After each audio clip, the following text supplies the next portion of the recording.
हिंद, जय महाराष्ट्र। आप देख रहे हैं मुंबई खबरनामा और मैं जैनब खान। 26/11 मुंबई अटैक कोई नहीं भूल सकता। वो एक ऐसी थी चीज है जो हमें हर वक्त दिल दहला देती है और हमें ये चीज हमेशा डर लगा रहता है कि फ्यूचर में भी कभी ऐसा टेररिस्ट अटैक होएगा या नहीं।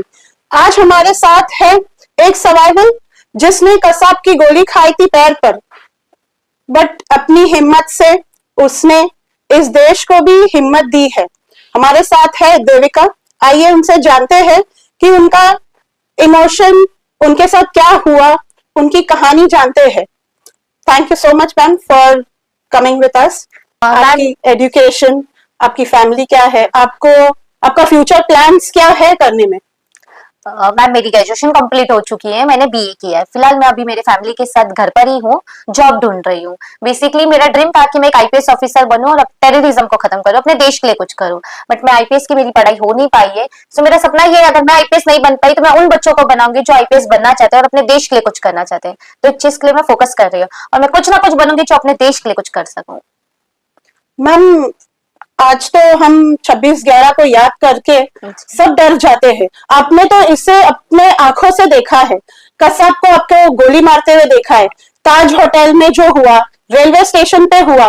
तो इसमें आपने इस ट्रॉमा से बाहर कैसे निकले मैम? और आप लोगों को कैसे हिम्मत दे सकते हो और क्या मैसेज दोगे कि ऐसे टेररिस्ट से कभी डरना नहीं है? हिम्मत मुझे मेरे पापा, मेरे भाई से, police officer, Indian army officer से मुझे मिलता है। उस रात को मैं मेरे पापा, मेरे भाई के साथ पुणे जाने वाली थी। बैंड्रा से हम सीएसटी गए थे। सीएसटी में 12 और 13 नंबर प्लेटफॉर्म के सामने बैठे। उतने में मेरा भाई बोला मुझे टॉयलेट आया है। पापा बोले तो टॉयलेट जाके जा बेटा, हम टिकट निकल के जाएंगे।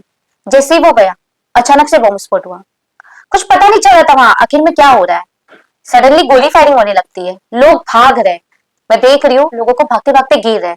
किसी के हाथ से खून निकल रहा है तो किसी के पैर, तो किसी के सर से। मुझे समझ नहीं आ रहा था कि यहाँ सब क्या हो रहा है।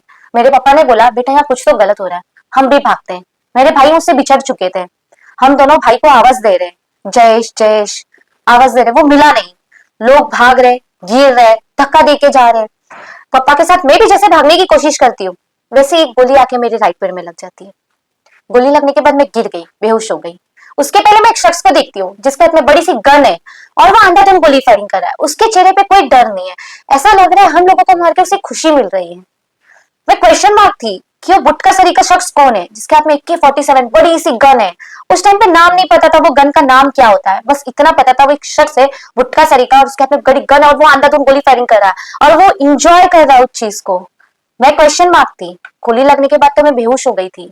बेहोश होने के बाद मुझे जब हॉस्पिटल लेके गए, मुझे पापा ने बताया कि वहां पर पुलिस ऑफिसर टीसी मिलके मुझे सेंट जॉर्ज हॉस्पिटल लेके गए थे। जब सेंट जॉर्ज में मुझे होश आया, मेरे बाजू में काफी लाशों थी और डॉक्टर ऐसे ऑपरेशन कर रहे थे, किसी को बेहोश कर पा रहे तो किसी को नहीं कर पा रहे थे।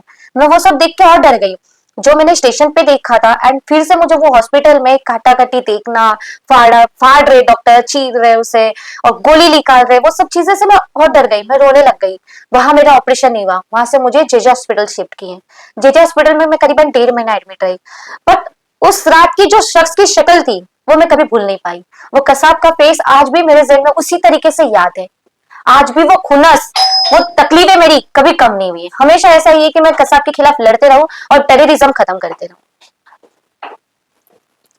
सेकेंडली, आपने कोर्ट में गवाही दी और आपने कसाब को आइडेंटिफाई किया, ये बहुत बड़ी चीज होती है। तो इसमें आपको कभी डर नहीं लगा कि आगे जाके मुझे फ्यूचर में टेररिस्ट से मुझे धमकी मिलेगी, मैं स्कूल में कैसे पढ़ पाऊंगी? तो इसके बारे में आप कुछ बताइए ना मैम। डर मुझे उस रात को लगी थी जिस दिन मुझे गोली लगी, उसके बाद डर नहीं लगा क्योंकि मेरे पापा ने कहा है कि बेटा जब आर्मी ऑफिसर अपने फैमिली को छोड़ के अपने देश के लिए इतना सब कुछ करते हैं, हम तो अपने फैमिली के साथ रहते हैं, तो आप अपने देश के लिए क्या नहीं कर सकते। और वो आतंकवादी, अगर मेरा मरना लिखा होता ना तो मैं उसी दिन मर जाती। अगर मैं बची हूँ तो मेरा फर्ज था कि उस आतंकवादी को खत्म करना और इस आतंकवाद के खिलाफ लड़ना। अगर मैं डर के बैठती तो मैं हर दिन मरती, आज भी मैं मरती, मैं जी नहीं पाती और शायद सबके सामने आके उस रात के बारे में बता नहीं पाती। और लोगों ने, मैं भी जितना मुझे कुछ लोगों ने सपोर्ट किया और कुछ लोगों ने नहीं किया, वो सबसे भी मैं डर के कब की मर चुकी होती। कि बहुत कम होते हैं जो आपको सपोर्ट करते हैं और आतंकवाद के खिलाफ आवाज उठाना ये बहुत बड़ी बात होती है, ये चीज मुझे समझ आई। बट कुछ लोगों को शायद कभी कभी नहीं पता चलता इस चीज के लिए। सो वो अनजान में ही आपको कई नाम रख देते हैं, जैसे मुझे कई लोगों ने कसाब बोला, इनफैक्ट कुछ लोग तो बोलते थे देखो कसाब की डॉटर जा रही है। सो ये सब सुन के बहुत हर्ट होता था कि मैंने लाइफ में कुछ गलत नहीं किया है, जो ये लोग मुझे ऐसी चीजें कह रहे हैं। बट कभी हिम्मत नहीं हारी, क्योंकि मेरा सपोर्ट मेरे पापा का था मुझे हमेशा, और वो आज भी है। सो वही हिम्मत के साथ आगे भी लड़ते रहूंगी मैं।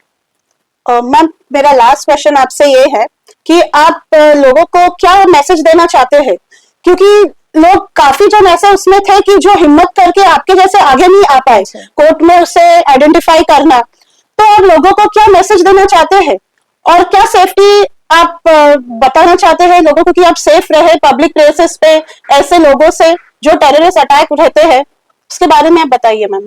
सबसे पहले तो हमें अपनी आंखें चारों बाजू रखनी चाहिए और किसी पर भी विश्वास मत करो। अगर कहीं कुछ गलत लग रहा है तो आप प्लीज पुलिस से कांटेक्ट करिए या आप किसी को बताइए कि यहाँ चीजें गलत हो रही है। आप खुद किसी के लिए खड़े नहीं होगे तो आपके लिए कोई नहीं आएगा। सबसे पहले हमें खुद के लिए खुद ही खड़ा होना पड़ता है। हम इस भरोसे पे बैठे रहेंगे कि आगे वाला आके हमें उठा के लेके जाएगा, वो सिखाएगा चलना, बट वो बाद में सिखाएगा, आपको एक कदम आपका बढ़ाना पड़ेगा। सो आपको खुद लड़ना है आपकी फाइट के लिए। इन 17 सालों में मैंने ये चीज बहुत अच्छी तरीके से सीखी हूँ कि अगर लाइफ में आपको कुछ भी चीज अचीव करनी है या किसी चीज के लिए भी लड़ना है तो आपको खुद से लड़ना सीखना होगा।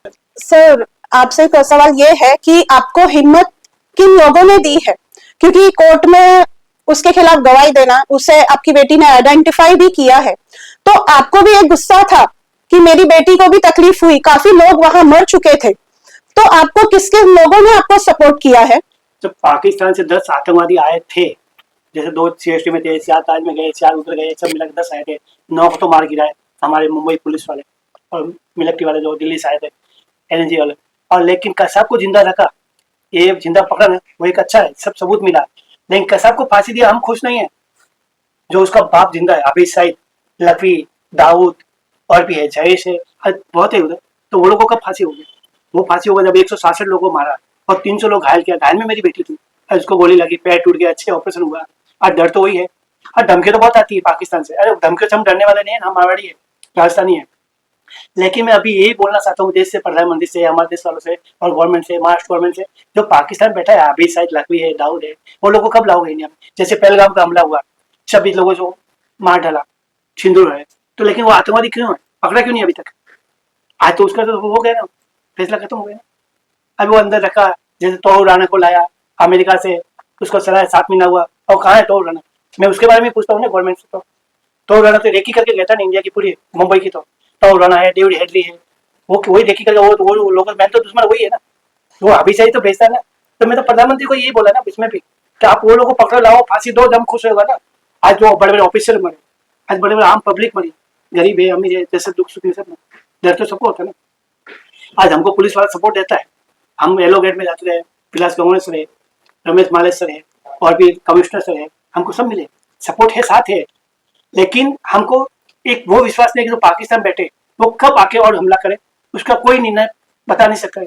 क्यों आज तो किसको मालूम कब बंदा तुम फायरिंग करते, कब मारते गए। देखो अभी भी हमला तो हुआ है ना, अभी देखो अभी भी दिल्ली में हुआ है, एक कैसा हुआ देखो, बड़े लोग, उसका भी फैसला किया। अभी वो तो पकड़े, इंडिया में पकड़े, वो लोग कश्मीर के थे, डॉक्टर थे, सफेद व्हाइट सब बोलते डॉक्टर अच्छे होते। अब बोलो वो तो आम पब्लिक को मारना, क्या मिला उसको? अरे मैन मारो, पाकिस्तान बैठा, अभी शायद लकवी दाऊद को, वो लोगों को, वो दाऊद तो मैन बम्बई का है, वो तो जलगांव का था ना, औरंगाबाद का था, उसका बाप पुलिस वाला था कमिश्नर ऑफिस में। मैं तो पहले से ही लड़ता है, अभी लड़ता। वो तो लोगों को धमकियां दी थी, मेरे को बोला आपको 5 करोड़ 10 करोड़ 25 करोड़ 50 करोड़ का गया था, अभी भी हट जाओगे। मैं हटने वाला नहीं हूँ ना, मैं तो देश का बेटा हूँ, मैं देश के साथ हूँ, मैं पार्टी के साथ किसी के साथ नहीं हूँ। मेरे को मतलब एक ही है कि जो हाफिज सईद, लकवी, दाऊद, वो पाकिस्तान बैठा है, जयेश, उसको लाके फांसी पे लटकाओ तो हमारे देश की जीत होगा। और पहलगाम का हमला हुआ, 26 लोग हमारा, उसका भी आतंकवादी पकड़ेगा, फांसी दो। और अभी भी दिल्ली में हुआ, उसको भी दो, वो तो मर गए। कब हमारा देश आजाद होगा? हम खुश नहीं है, सब गुट गुट के दे। ऐसे तो बहुत है, हम जीते रहते, हमको तकलीफ बहुत आती है, कोई रहने देते नहीं थे, बोले तू कसाब आ जाएगा, आतंकवादी आ जाएगा, मार डालेगा। स्कूल में प्रॉब्लम हुई, घर पे प्रॉब्लम हुई, गांव में प्रॉब्लम हुई, मेरी माँ मेरे को बुलाया नहीं, बाद में लेट बुलाया, उधर मेरे को वापस निकाल दिया। प्रॉब्लम तो बहुत आती है, लेकिन सामना मैं सबका करता हूँ। देविका, और ऐसी जानकारी के लिए मुंबई खबरनामा, जनता की आवाज, सच के साथ को लाइक करें, शेयर करें और सब्सक्राइब करना ना भूलिए।